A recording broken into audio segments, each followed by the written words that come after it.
Good morning, everyone. It is Thursday, October 9th. Here's what's happening. President Trump is confirming Israel and Hamas have signed off on the first phase of his peace plan. The initial indication peace talks were progressing came Wednesday when Secretary of State Marco Rubio interrupted Trump during a meeting and handed him a note that reportedly said, "Very close. We need you to approve a Truth Social post soon so you can announce the deal first." Trump later posted all of the hostages will be released very soon, and Israel will withdraw their troops to an agreed-upon line as the first steps toward a strong, durable, and everlasting peace. Phase 1 is the exchange of Israeli hostages held by Hamas for Palestinian prisoners being held by Israel. Trump may be traveling to Egypt to take part in the peace deal.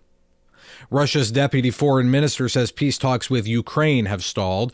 According to the Kyiv Independent, Russian officials say the pause in negotiations is, quote, largely exhausted due to the efforts of opponents, primarily Europeans.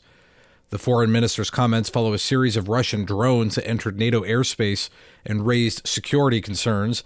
The possibility of peace between the two countries had appeared to be making progress when President Trump and Russian President Vladimir Putin made commitments to cool the conflict in Eastern Europe during a summit in Alaska in August.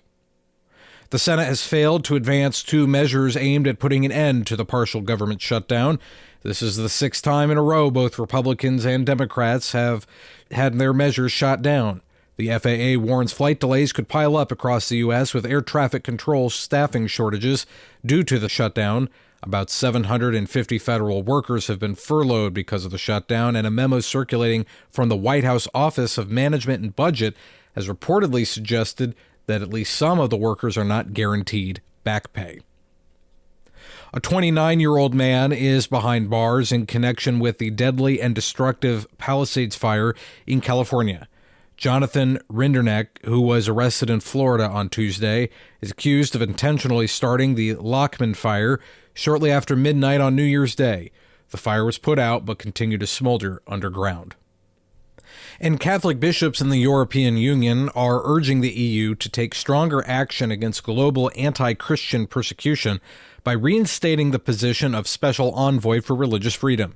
The Bishops' Commission says religious freedom, an inalienable right under EU law, remains seriously threatened worldwide. They warn that the envoy post, vacant once again, sends a troubling signal that defending this right is no longer a priority. The Commission called on the European Commission to fill the role immediately and give it more authority and resources to protect persecuted faith communities. That's the news this morning. I'm Matthew Handley.